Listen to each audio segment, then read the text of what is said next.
Assalamualaikum warahmatullahi wabarakatuh.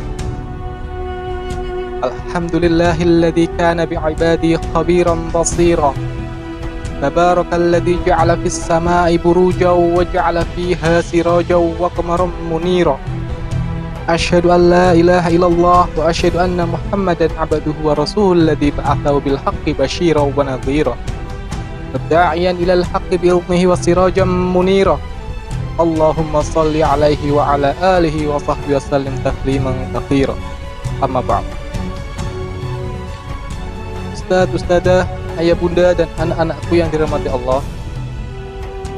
Tepat pada hari ini, tanggal 12 Rabiul Awal, menjadi momentum yang sangat mengembirakan bagi kita umat Islam.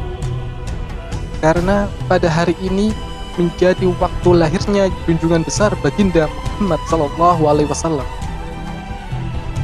Bahkan kebahagiaan akan kelahiran Nabi Muhammad SAW tidak hanya dirasakan oleh umat-umat sekarang.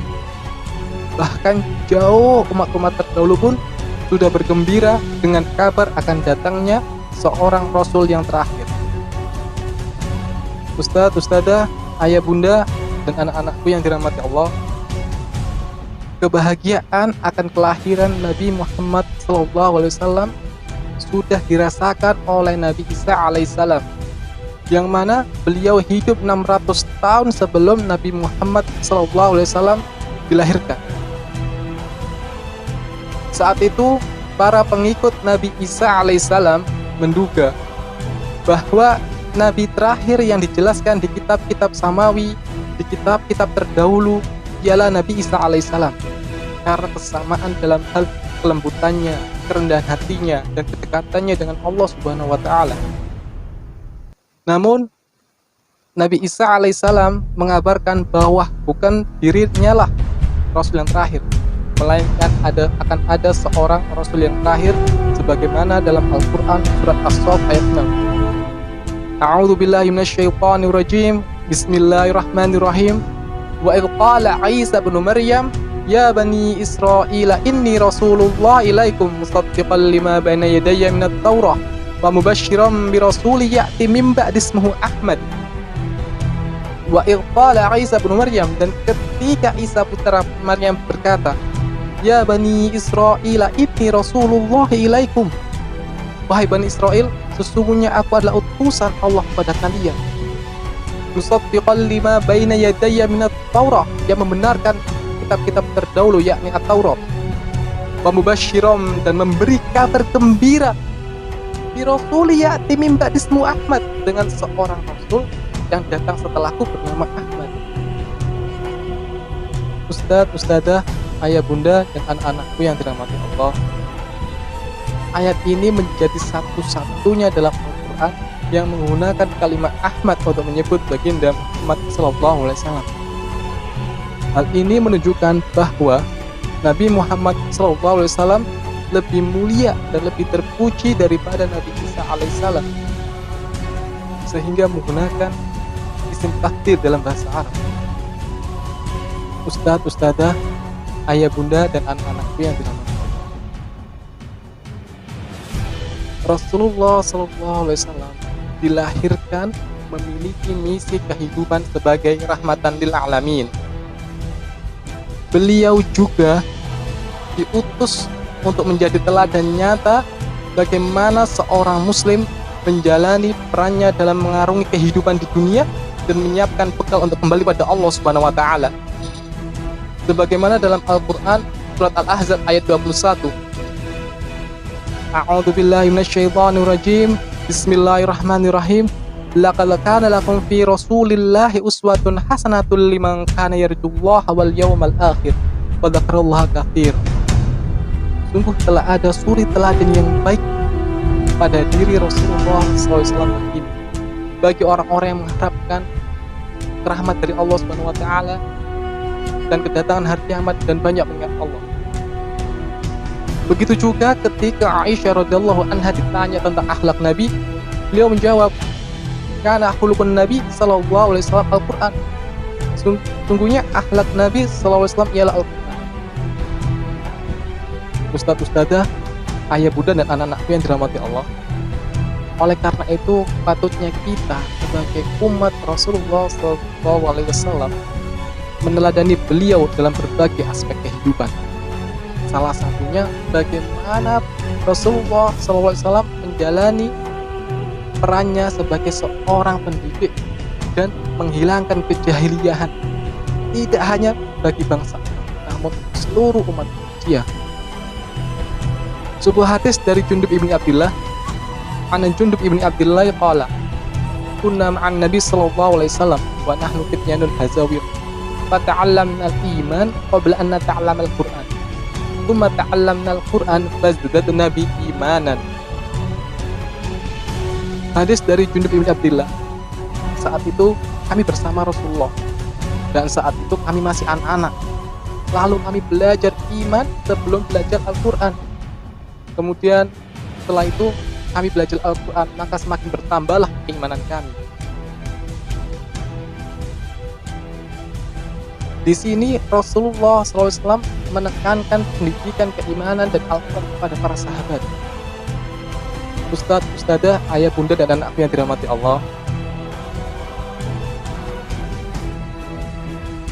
Rasulullah SAW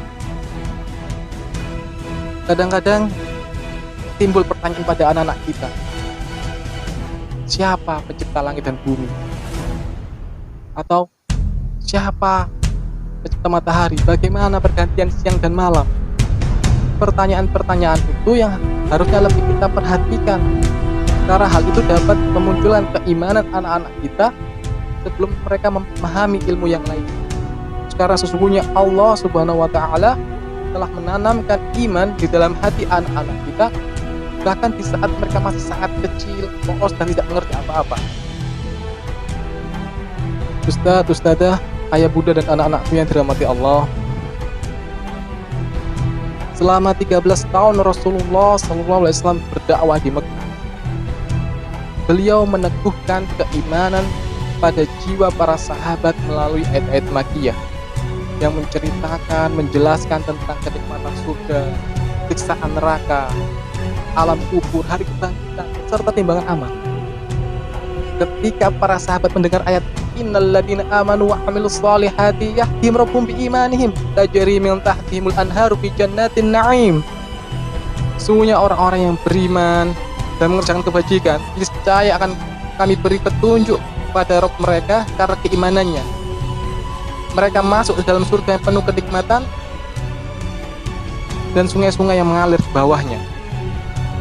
Mendengar ayat-ayat seperti ini, para sahabat gembira, ceria, Masya Allah. Namun ketika mendengar ayat-ayat siksaan, innal ladzina kafaru bi ayatina sawfa nuslihim nara kullama najat juludum baddalnahum juludan ghairaha liyadhuqul adzab.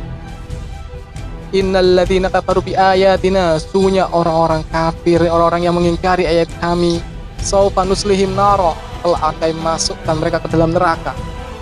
Kullama nadijat juluduhum, dan setiap hangus kulit mereka, baddalnahum juludan ghairaha, kami ganti kulit yang lainnya, liyadhuqul adzab, agar mereka merasakan apa itu siksaan. Mendengar ayat seperti ini, para sahabat gemetar, ucap penuh ketakutan akan datangnya hari pembalasan nanti. Subhanallah. Ustadz, ustadzah, ayah, bunda, dan anak-anakku yang dirahmati Allah,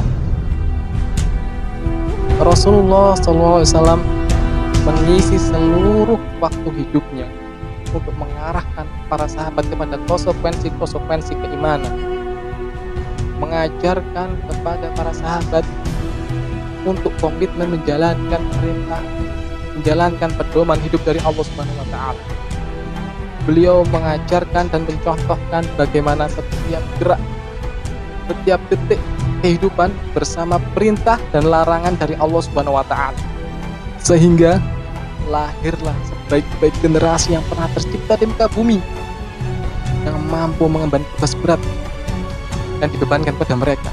Padahal para sahabat hidup di tengah-tengah bangsa Arab yang penuh dengan berbagai permasalahan, baik dari permasalahan peperangan antar suku, dekadensi moral, kezaliman di bidang politik, sosial, ekonomi, belum lagi pendudukan imperium Romawi dan Imperium Persia di wilayah Jazirah Arab. Namun, para sahabat mampu menyelesaikan berbagai masalah kehidupan, mampu menyelesaikan berbagai permasalahan dan krisis kehidupan. Ustadz-ustadzah, ayah bunda dan anak-anakku yang dirahmati Allah, setelah Rasulullah 13 tahun dakwah di Mekah, beliau hijrah ke Madinah pada awal tahun 1 Hijriah. Pada awal tahun 1 Hijriah, Rasulullah hijrah ke Madinah, yang mana kota Madinah masih sangat sederhana. Bangunannya masih berupa tanah liat, masih dipenuhi dengan kebun-kebun kurma, jauh dari peradaban. Sedangkan dua sisi dunia saat itu terdapat dua kerajaan besar, yakni Imperium Romawi, Imperium Bizantium Romawi di barat, dan sebelah timur ada Imperium Persia dengan peradabannya. Setelah Rasulullah hijrah di Madinah dari tahun 1 Hijriah sampai awal 11 Hijriah, Rasulullah SAW meneguhkan landasan keimanan dan Al-Quran kepada para sahabat dengan sangat kuat. Sehingga ketika Rasulullah SAW meninggal, saat itu Al-Quran telah sempurna 30 juz dan seluruh penduduk Jazirah Arab sudah memeluk agama Islam. Ustadz-ustadzah, ayah bunda dan anakku yang dirahmati Allah, setelah Rasulullah meninggal, datanglah masa Khulafaur Rasyidin. Diawali dengan Khalifah Abu Bakar Asy-Syiddiq, Khalifah Umar bin Khattab, Khalifah Utsman bin Affan, Khalifah Ali bin Abi Thalib radhiyallahu anhu majma'in.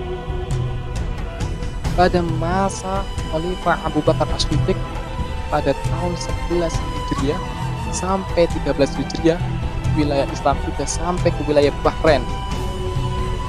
Kemudian pada tahun 13 Hijriah, ketika Khalifah Abu Bakar As-Siddiq radhiyallahu anhu meninggal, digantikan oleh Khalifah Umar bin Khattab radhiyallahu anhu dari tahun 13 Hijriah sampai 23 Hijriah.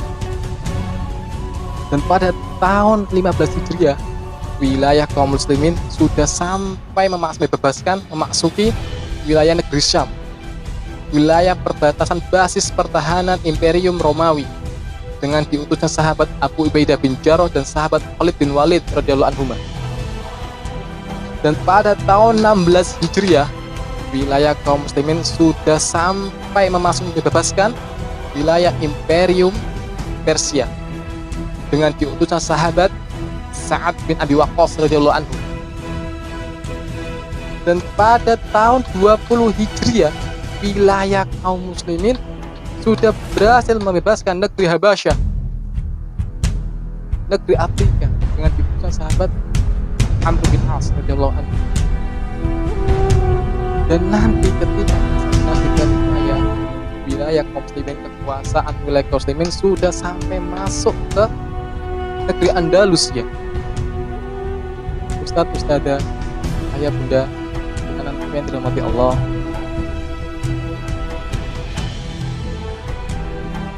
dari sini hanya dengan 20 tahun saja wilayah kekuasaan Islam sudah membentang separuh dunia, sudah memenuhi setengah dunia, dari Asia, Afrika, dan Eropa. Dari sini menjadi bukti sejarah bahwa pendidikan, keimanan, dan Al-Quran dari Rasulullah SAW mampu melahirkan generasi-generasi gemilang dan pilar-pilar peradaban.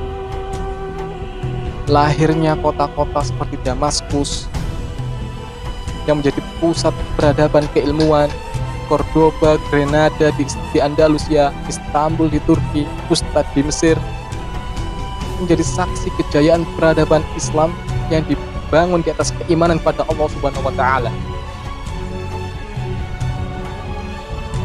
Ustadz-ustadzah, ayah bunda dan anak-anak yang dirahmati Allah, dengan kekuasaan yang membentang dari Asia, Afrika, dan Eropa, tentunya lahir pakar-pakar dalam berbagai disiplin-disiplin keilmuan, baik dari militer, ekonomi, sosial, pendidikan, kesehatan, bahkan lahirnya Panglima Angkatan Laut pertama umat Islam, yakni sahabat Muawiyah bin Abi Sufyan radhiyallahu anhu.